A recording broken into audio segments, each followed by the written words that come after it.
Good afternoon, everyone. Thank you. You're welcome. Thank you. I'm John Durham. I'm the United States Attorney for the Eastern District of New York. With me today is Christopher Rea. He's the Assistant Director in Charge of New York's FBI. Scott D'Alessandro. He's an Assistant Special Agent in Charge of the IRS New York Field Office. And District Attorney Ann Donnelly. I want to thank you all for being here, and I want to thank you for your partnership. So a short time ago in the courthouse behind me, former Congressman George Santos was sentenced to just over 7 years in federal prison.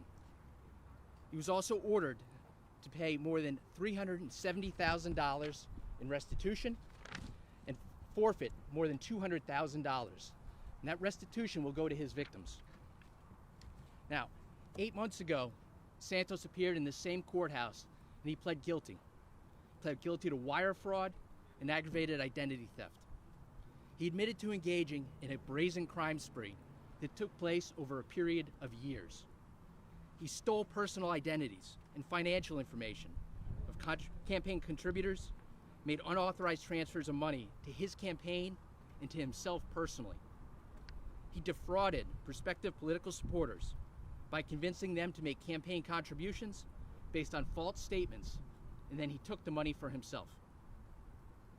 He lied to receive unemployment benefits when he was not entitled to them because he had a job. He lied to the Federal Election Commission about the amount of money his campaign had brought in, and he used that to trick the National Republican Congressional Committee into giving his campaign money it was not entitled to. And he lied to Congress on his financial disclosure forms. From the moment he declared his candidacy for Congress, Santos leveraged his campaign for his own enrichment and financial benefit. He did this by targeting specific supporters and constituents. He saw them as easy marks, and he made them victims of his fraud. Santos's victims were real people, and they suffered real losses. He went so far as to seek out elderly people who suffered from cognitive impairment and dementia. Santos's blatant corruption is an affront to our electoral process, our representative government, and the people of New York's 3rd Congressional District. But today, and finally, Santos has been held accountable for his years of fraud, deceit, and theft.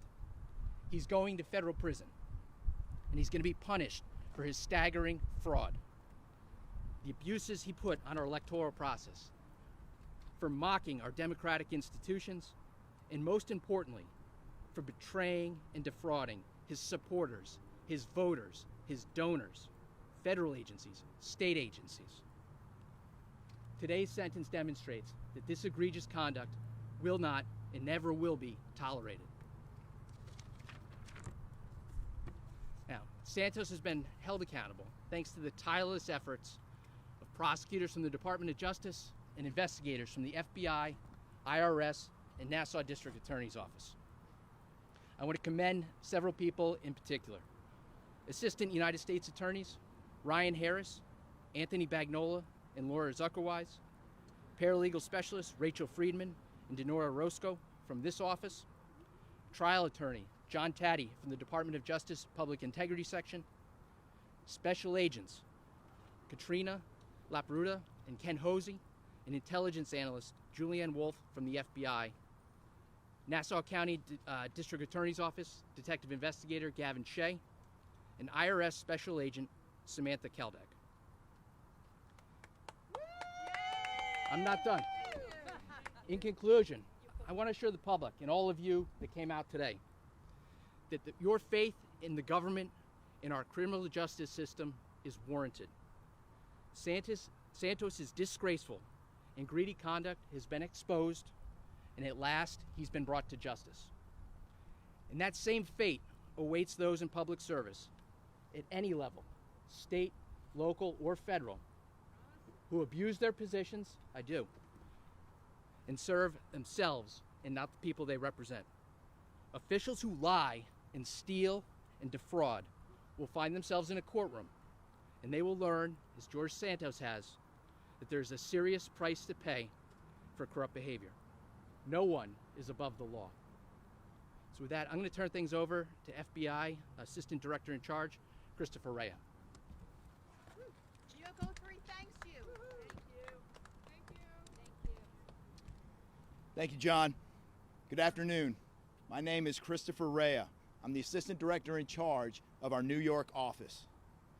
Today, former United States Congressman George Santos was held accountable for his repeated criminal dishonesty, financing his election campaign with ill-obtained funds, stealing COVID unemployment benefits, and providing materially false information in his financial disclosure. Santos abused his authority to garner illicit donations and campaign support, ultimately betraying the public's trust and violating our democratic systems. May today's sentencing emphasize the FBI's continued commitment to dismantling any fraudulent scheme designed to unlawfully benefit those in positions of power. Today would not have been possible without the tireless dedication of the FBI New York headquarters city, the Public Corruption Squad, and the squad located right here at our Long Island resident agency. I would also like to thank the Eastern District of New York's acting U.S. Attorney John Durham and his prosecutorial team, who did a phenomenal job with this case.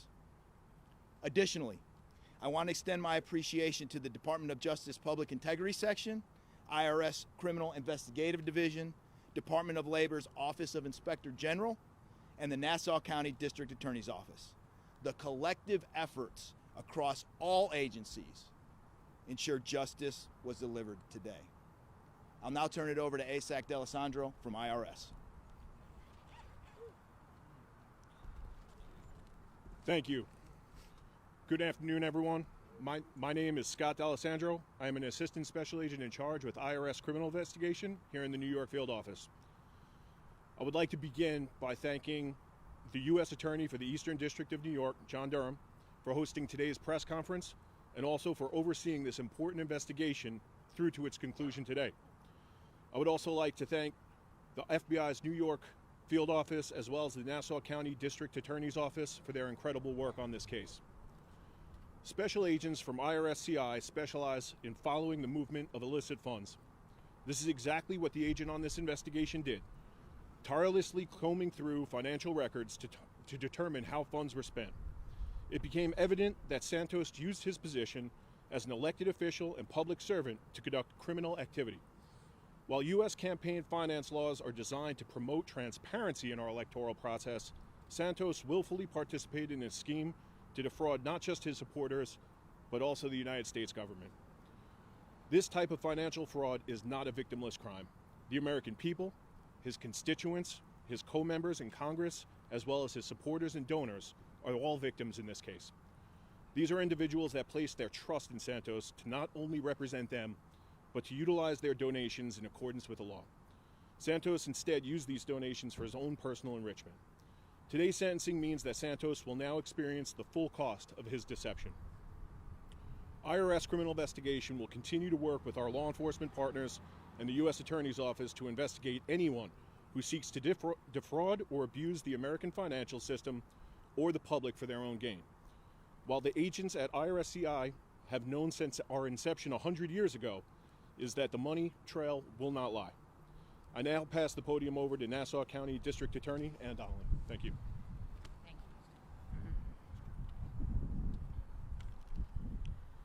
you. Good afternoon, everyone. I am Ann Donnelly, the Nassau County District Attorney. I want to thank U.S. Attorney John Durham, the members of the FBI and the IRS who joined with us today.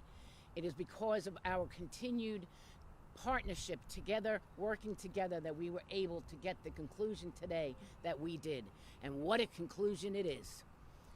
George Santos spent his brief career in public service conning donors, misleading his constituents, and defrauding the government. He told lie after lie until it caught up with him, until we caught up with him, and exposed him for what he truly was, an opportunist and a fraud. And come July 25th, George Santos will finally be where he belongs, behind bars, answering for these crimes. George Santos was the polar opposite of what a public servant should be. He is without integrity, unconcerned with his constituents, and self-interested in every way. Designer clothes were more important to him than following the rule of law. Luxury more important to him than the oath he took to serve his country and the people who elected him. He had a responsibility to those people. They counted on him to deliver for them. Instead, they got an empty man in an empty designer suit, financed by fraud. A man who to this day is not truly remorseful for his actions. A man who failed the people of Nassau County, the people who trusted and relied on him. When I announced that I wanted to begin an investigation into George Santos, the Eastern District U.S. Attorney approached me and said they would like to work this investigation together. And we did. And it's that partnership that led us to today. The prosecutors in the U.S. Attorney's Office, the investigators at the FBI and in my office, and the IRS did tremendous work to ensure that George Santos was held accountable for all his lies. Together, we will continue that important work, rooting out public corruption, protecting our communities, and upholding the standard of integrity we expect our elected officials to meet. Thank you. Okay, thank you, everybody. All of you have said that you're going to continue. No questions. Thank you, everybody. May I ask, haven't go the back. IRS and the FBI officers been You can go back. You can go back to the office.